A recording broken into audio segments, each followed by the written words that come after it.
Okay, so good evening and welcome to the Al-pam News Network. I'm Virginia. I'm your host tonight. And with the second primary coming up for state auditor that's approaching on May 14th, we've got a special guest for you guys here tonight. His name is David Boliek, but he's instructed me to call him Dave. So we're going to call him Dave. He's a candidate for North Carolina State Auditor. So Dave brings his legal background with him to the table and his civic involvement on various boards at the University of North Carolina at Chapel Hill. And Dave, we're really blessed to have you on our show tonight to help our Republicans decide if you should earn their vote in the second primary for state auditor for North Carolina. So, Dave, as we've talked about just a little while ago, there are some people who are curious about your shift during the summer of 2023 when you changed your voter registration from Democrat to Republican. And we here in the Republican Party, we're a big tent. We really are. And we're always really energized and excited when somebody does that, when they change from Democrat to Republican and they kind of like see the light and turn right kind of a thing going on. So, but you've not held office before. So our voters and viewers here just really haven't had the opportunity to really understand your conservative platform in reference to policy decision making in government. So if you could please talk for a little while about what it was exactly that brought you to this decision last year to become a Republican and how that decision-making process will guide your representation of the Republican Party's platform on issues like traditional marriage and family, parental rights, capitalism, free market, fiscal responsibility, of course, individual liberty, and the sanctity of all human life. And of course, our big one, limited government. So I'm going to give you the floor there, Sure. Dave. Great. Thanks, Virginia. Thanks for having me on the show tonight. Let me start by just introducing myself. I am Dave Boliek, and I do have a law degree. I also have a master's degree in business administration. So not only have I practiced law, I've been a prosecutor. Okay. I've been to traffic court. I've done murder cases. I've prosecuted cases. I know how to investigate something, and I know how to get to a final conclusion. I've also run businesses. I've run a nationwide business doing government contract work for the Department of Defense in San Diego, Fort Hood, and Fort Bragg. So I've signed the front of a paycheck. I always tell people I've got the gray hair to show for it, and those of us who have signed the front of a paycheck know what I mean when I say that. I do have a great wife, 28 years, almost 29 now. We have four great children, fantastic kids. I always say two of which now are off the family payroll. So we're excited about the fact that they're on their own. And I actually did change parties before July. The July Yeah. registration was when I registered in Durham because Okay. I had changed parties earlier than that in Cumberland County. I practiced law in Cumberland County for about now going on 25 years. And lived in Cumberland County, raised my two older boys there. My daughter has special needs and she's homeschooled and she's getting ready to graduate and she wants to live independently. So we moved up to the Triangle so she could take it, get some services from the Triangle area, really fit what she needed. So we relocated. I still have my law practice in Fayetteville and still, for all intents and purposes, call Fayetteville home. Uh, for the last for a long time now, I have financially supported a lot of Republican candidates, particularly probably beginning around 08, 09. But just to be quite blunt, there's no room for conservatives in the Democratic Party. I used to think there was. I was an Eastern North Carolina native, actually born in Lincolnton, but pretty much lived my whole life Eastern North Carolina, and had even known a lot of conservative Democrats. I considered myself a Jessicrat. Somebody asked me the other day, came up in an interview, do you remember the first time you voted? And a lot of Mhm. people remember the first time they voted. And I do remember the first time I voted. I actually voted for Jesse Helms over Harvey Gantt in a U.S. Senate race. Um, so, Republican leadership, there are a lot of Republican leaders who switched parties, including our own President Donald Trump, who was a supporter of Democratic candidates and had been registered a Democrat and changed several times before even running for the presidency. I don't put myself in the category of President Trump because he's obviously accomplished a lot more than I have. Uh, but I hope to accomplish great things on behalf of the Republican Party. I say this usually on the speaking stump when I'm talking. I am a former Democrat, but I'm not a former liberal. Nobody's ever accused me of being liberal. And you asked the question about um, and really this is the question you're asking, and you were very nice about it, but I've been asked many times about it. The question is, are you a wolf in sheep's clothing, and are you a true conservative? And all I can do is point to what I've done, Okay. in particularly in my public career. So I set about and took on the challenge of being on the board of trustees at UNC Chapel Hill. Clearly not an easy place for a conservative to be. I took that challenge because I was asked by Republican leaders across North Carolina if I would be willing to do that, and I did. Uh, in my tenure there have been several things that I have led in terms of making and trying to move that particular university and our whole public university system more conservative. There's no question our universities have gotten very liberal. So, uh, I believe, and as I've traveled across North Carolina, that North Carolina is generally a conservative state. Therefore, a lot of the tax dollars that go to support our public universities come from the pockets of conservatives. They deserve the thought and the belief that they can send their children and their grandchildren to those public universities, and that their children and grandchildren won't be shouted down by the woke left. So I took that on as a challenge. We started with budget reform. We reformed the UNC budget. And we may want to talk about that a little later, but that is one thing that I stood behind, and it serves as a model for all the system schools. I stood up and stared down the woke left and the limousine liberals, as I call them, in Chapel Hill, and said no to Nicole Hannah-Jones and the 1619 Project. That was a very contentious time at UNC. National news trucks. I had to end up having to put a deputy sheriff in my driveway for about 10 days because of the intense kind of opposition and the desire of progressives to want to promote CRT and the 1619 Project at Carolina. I would point out six six lifelong Republicans voted yes in that vote. So I've proved I have proven myself to be a stand-up conservative.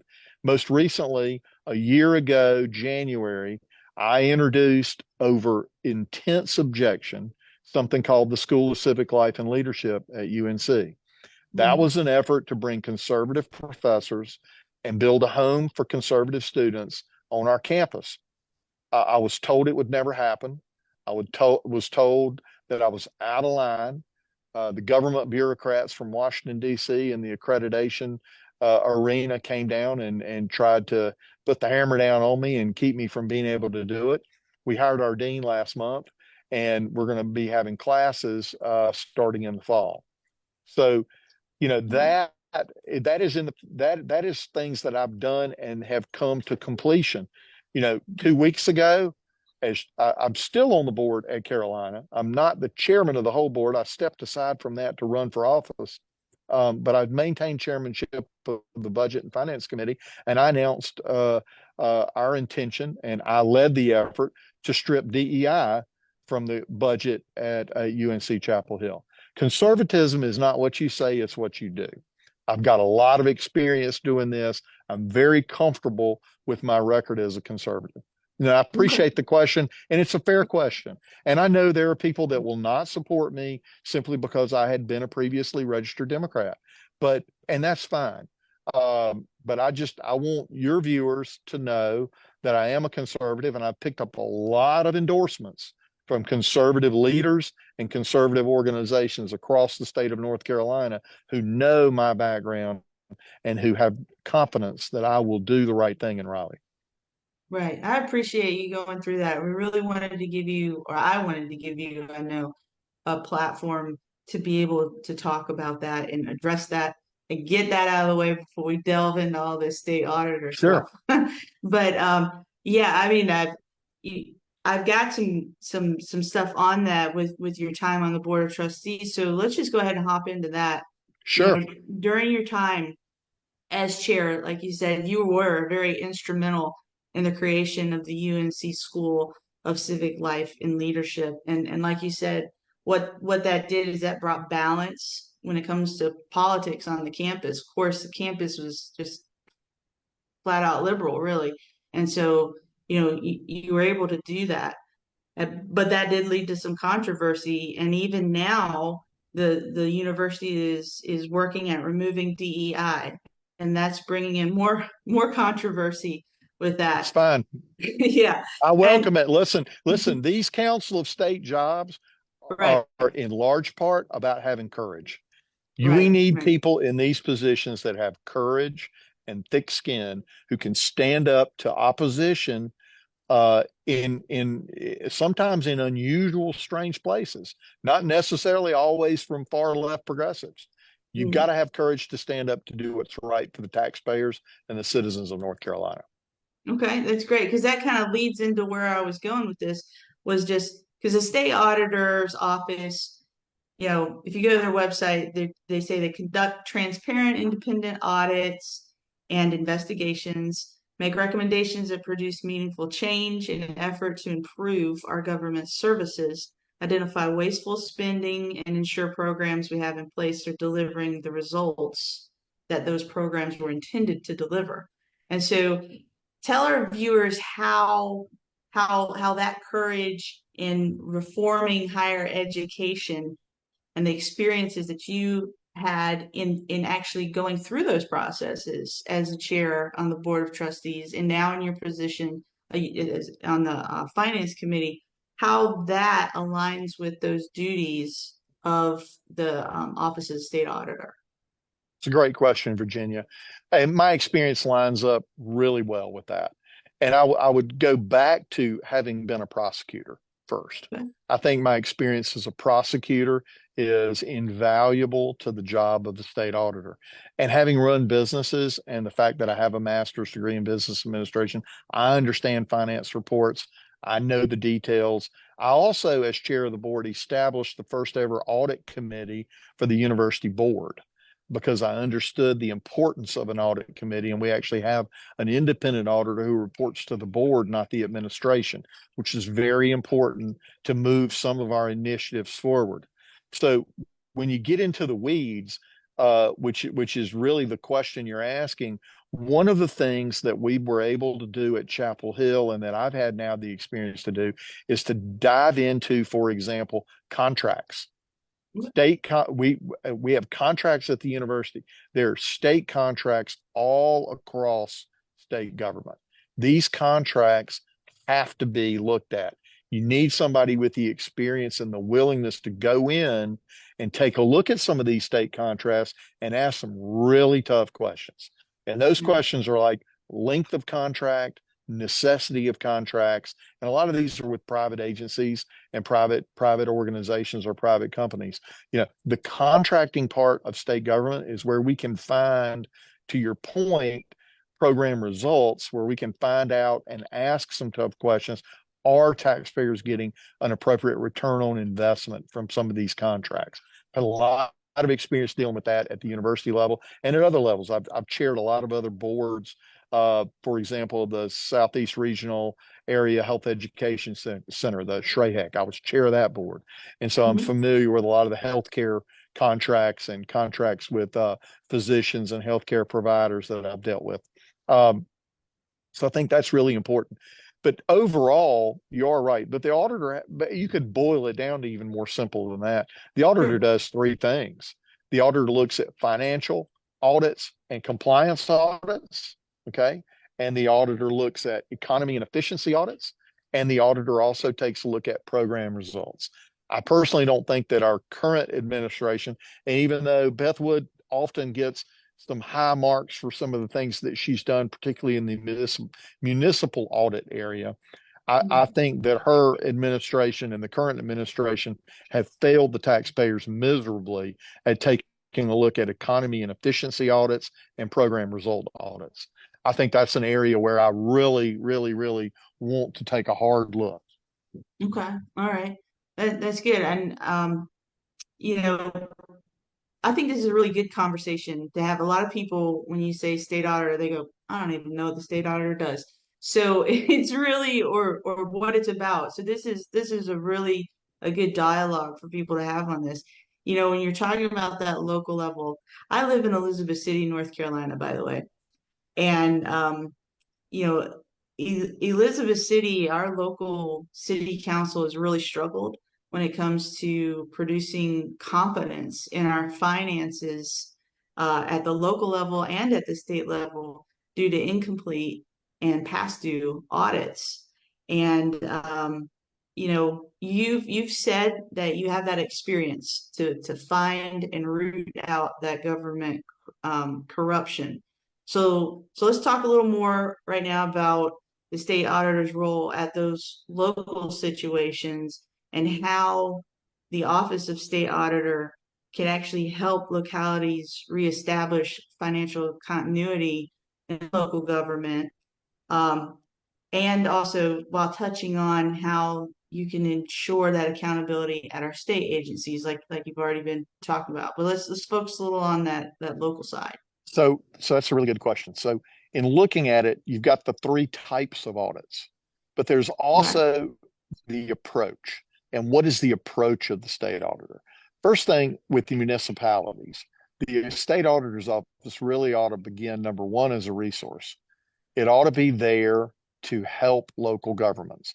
There are a lot of even smaller municipalities than Elizabeth City, for Right. example, that may have one clerk, you know, Mm, that's in charge of making sure the books are balanced, and thinking that maybe that one clerk can keep all these books balanced, and then also can make sure that the audits are done on time and that those things are submitted timely, may be a lot to ask for some of these municipalities.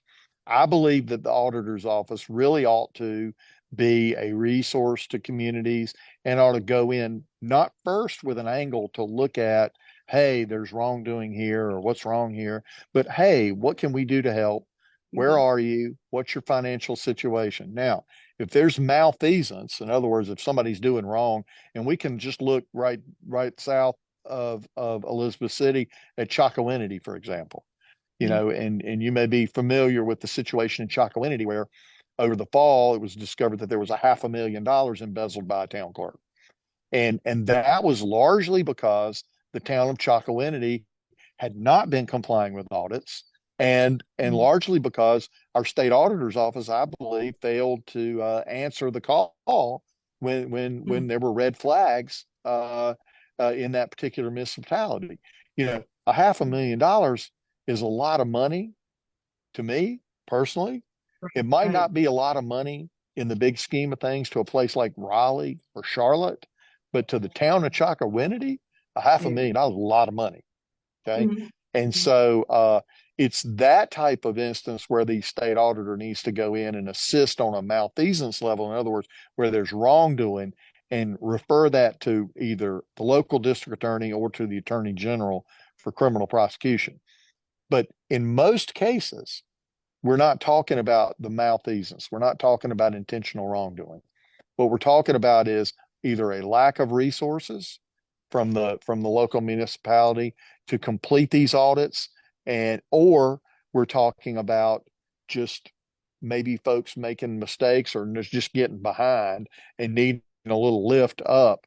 So I think the state auditor's office can make things better than they found them, and Okay. should bring expertise to local municipalities. I don't think it's always a gotcha situation for the state auditor's office. Right. Yeah. Okay. Well, let's touch on that side of your experience of being a prosecutor and your experience of being, how has that experience kind of prepared you for these responsibilities in the state auditor's office? Well, I think that's also a really good question, and it is one thing that, and again, I have a lot of respect and love for my opponent in the May 14th runoff, Jack Clark. He and I have become really good friends. But I've been asked, and well, we did. In fact, we had lunch together last week. Um, Excellent. so we are good friends, and he's a very fine person, and I have a lot of respect for him. Uh, but I've been asked occasionally to differentiate myself from Right. Jack, and the primary differentiation is my experience and the fact that I have been through a lot in my career. I've managed people, and I've had to make tough decisions. And your question about being a prosecutor, I think, is really one of those things that helps to differentiate myself in that when you are entrusted by the people to investigate crimes and to take a charged crime and make a determination on whether somebody, for example, uh, should face the possibility of being a convicted felon for something that they've done, or whether they should be whether you should dive deeper into the facts as a prosecutor to make sure that you have enough facts to prove the fact that a person is guilty of a felony or guilty of some kind of crime. What that does, in my opinion, is it matures you, and it gives you that sort of past experience of understanding that not everything is what it seems necessarily from the very beginning. And it's a maturity that you develop over years of working as a prosecutor and then as a private attorney, where you may see something or hear a story, and you may assume that something is factually true. But when you dive into it and look at the data and really take a look at the facts, oftentimes things aren't always as they seem. And so it's that type of experience that I think I would bring to the state auditor's office, and that is a maturity of the office, a willingness to not make rash, quick decisions, because I've had the experience. I've made those mistakes. As a young prosecutor, I'm nobody's. No, I'm certainly not a perfect person, and I've made mistakes in my life and made quick decisions, right? And you Yeah. learn over the years that not everything needs to be a quick decision. Now, you don't want to get what I call analysis paralysis, where you sit Right. around and think about it all day long, Right. but you want to be able to make a decision based on facts, not based on necessarily a gut feeling. Right. Yeah. No, I like that analysis by paralysis. Like that's something my husband taught me. It's really important too. It's really It important not is to just important. sit there and just fester on something like that forever, and then you have nothing, nowhere to go. So, but let's get back to your time as in small business, in running a small business. Let's talk Sure. about that for a bit.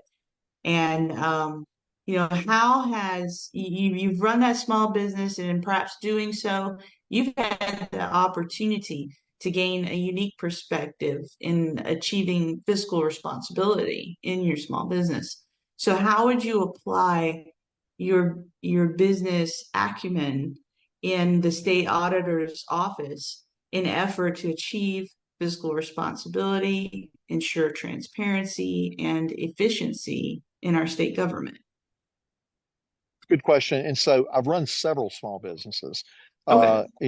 What one that is not is it's not as intense because the team is not as big, but that's my law firm. I'm the managing partner of my law firm, so I Mhm. run that business.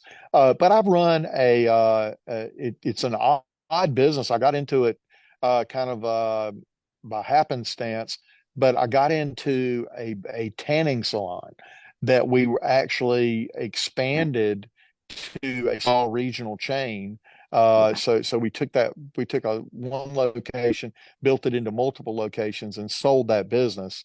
And so I've got experience putting teams together and bringing it, starting something from scratch, bringing in team members, and realizing success by going through really stringent checklists and management protocol, and that's what's required to be successful in small business. And that is, to use a sports analogy, you got to block and tackle before you run a trick play. And if you learn in business how to block and tackle, how to do the basics, keep the book Mm-hmm. straight, keep people on the payroll, keep your team members happy, and keep revenue coming in the door, meet customer expectations, you can be successful in business. My wife, my wife is president of a therapy business. She's a speech therapist, and she provides speech, occupational, and physical therapy for pediatric populations in Eastern North Carolina. And I've helped her in that business, and we built that business into a regional group of clinics over the since 1997. We started that business in 97.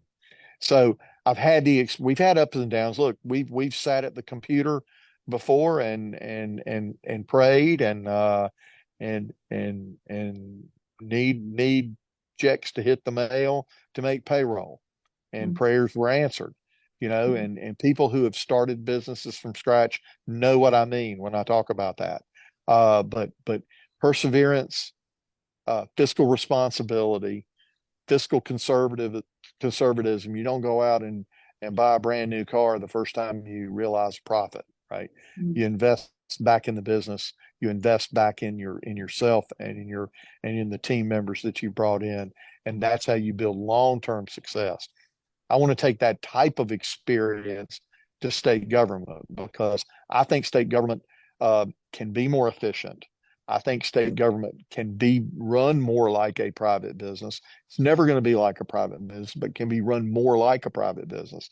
And I've had the experience running a private business, and I think I can take that to the auditor's office and really help the taxpayers of North Carolina.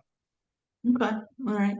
Well, going into um your faith and family, okay? Yeah. So you're still an elder at Highland Presbyterian Church, correct? Well, I was In on the Greenville? session. Yeah, I was on the session and Uh-huh. active session member. And in the Presbyterian Church, the way we do our church, once you've been on the session and you are considered an elder at the church. Okay. So I Okay. continue as an elder in the church. Let me tell Mm. you, and those of you who have served on a church board, that is truly the Lord's work. That church boards church boards can be challenging. They can be very rewarding, but they can be challenging. And I've spent my time on church board, and it is very rewarding, and you really get to know the congregation and build lifelong friendships through it. But sometimes there's some decisions that get made at the church board that make decisions at UNC Chapel Hill look non-consequential compared to things you're doing at the church board. Yeah, yeah. So, but you've talked about, you've emphasized the importance of your family and your community involvement when it comes to your campaign. So, Yeah. how do these personal values of faith and family influence your approach to governance and oversight as the state auditor in North Carolina? Let's talk about that. Well, I was, and let me talk a little bit about my faith and then lead Okay. into the Sure. to that. Mhm. I was born and raised and grew up in a Christian family, Okay. and went to church, did kind of those things. I was an Eagle Scout. I'm an Eagle Scout, did Nice. have a really good firm belief that Jesus Christ is my Savior. But it wasn't until about 18 years ago that I went on a retreat where I developed a personal relationship with Jesus Christ, and that transformed my life quite impactfully. Um, because I try to wake up now every morning with the idea that I am going to follow in Christ's footsteps. Now I veer off the path, I think, every single day. But the grace that Christ gives me is that I can get up tomorrow morning and continue to walk in his footsteps. And that's the way I've raised my children. And that's the way my wife and I live our life. I think it's important to have that type of grounding and that anchor in your life, which is my faith, because you can go into the office, for example, because things come up. It's just like being like you and I have talked about facing opposition in my position at Chapel Hill, right? If Right. if Yeah. you've got Christ behind you and beside you, nothing phases me. Nothing phases you. Nothing should phase you, right? And so Mhm. it gives me the strength to be able to make tough decisions. Um, I can remember just many decisions that get made. You just you say a quick prayer, and you know that you've got the blessing of God with you, and knowing that helps you to be confident in making decisions. You're not always Mhm. going to be right, and God doesn't necessarily. I believe that God leads us always in the right path. And sometimes that means we're going to make the wrong decision because maybe the wrong decision needed to be made to teach someone or to teach you a lesson and to help you grow and move forward. So with that, I think faith is really important in these leadership positions because you got to be able to look people in the eye and be confident in what you're doing. And without God behind you, or at least for me, without God behind me and with me, I don't think I could do it. Right. Okay. Well, I've been informed that since we're on Zoom, we're kind of running out of some time here. So, let's try and wrap it up. I I talk, appreciate I you talk, talking I about talk too much. I that. talk too much, It's Virginia. okay. I've got some lengthy questions too. So I've had some pretty lengthy ones. But you know, I guess let's see, just kind of hitting on, let's just give you 2 minutes of if there's anything else you really wanted to hit on here that we haven't covered this evening, go for it. Yeah, well, I've not been afraid to sort of point out some of the areas that I do want to focus on and Okay. audit. I Okay, want to good. focus on election integrity. Okay. I think the public needs to have confidence in our elections in North Carolina, and I think the auditor's office is uniquely situated to be able to audit not only the state board of elections but county boards of elections when necessary to give the Oh, public confidence in our elections. And I right. pledge to do that. Mhm. Economy and efficiency audits. I mean, we got to look no further than a DMV. The DMV in North Carolina is a Mhm. complete disaster. And Mhm. I'm day one, that is going to be one of the things I will do is audit the DMV for efficiency and economy because the taxpayers of North Carolina deserve better. Shouldn't take that long to get a driver's license or change your address in this state. That is a failure in the Cooper Stein administration. Also, I think we need to drill down on these NGOs, these non-governmental organizations that receive taxpayer money, and we need to make sure that anybody that's here illegally is not benefiting from state tax dollars. And I Mhm. pledge to take a look at that and drill down on that. And then we've got to be serious about auditing our public schools. And each of these county school boards has to be held accountable for the dollars that they receive from state government. 60% of the budget goes to education. Okay. I feel like that it's incumbent upon the state auditor to go in and hold these local school boards accountable for the dollars that they receive. Because quite frankly, I don't think it's teachers' fault. I think we've got fantastic teachers in our classrooms, but I'll tell you what, I think we got too much administration in these schools. That's my personal belief. I don't want to start an audit thinking that that's the absolute end all, but I think an audit needs to be done to ask the question, do we have too much administration? Because my firm belief is that we probably do. Right. So I And want to take a look at those. I'd agree That's with you. those are my I'd agree with you. priorities. I'd agree with you on those priorities. Those are great priorities. Well, thank you so much, Dave, for sharing your insight with us here tonight and with your experience in all these areas that we've covered. It's really given our Republicans something to really consider in this upcoming second primary. And so, guys, early voting starts April 25th. That's Thursday this week. It continues until May 11th. So make your voice heard in either by voting early, voting absentee by mail, or showing up on May 14th at the second primary on election day. That's all for tonight on the Al-pam News Network. I'm Virginia. Thank you so much, Dave. I'm signing off. Good night.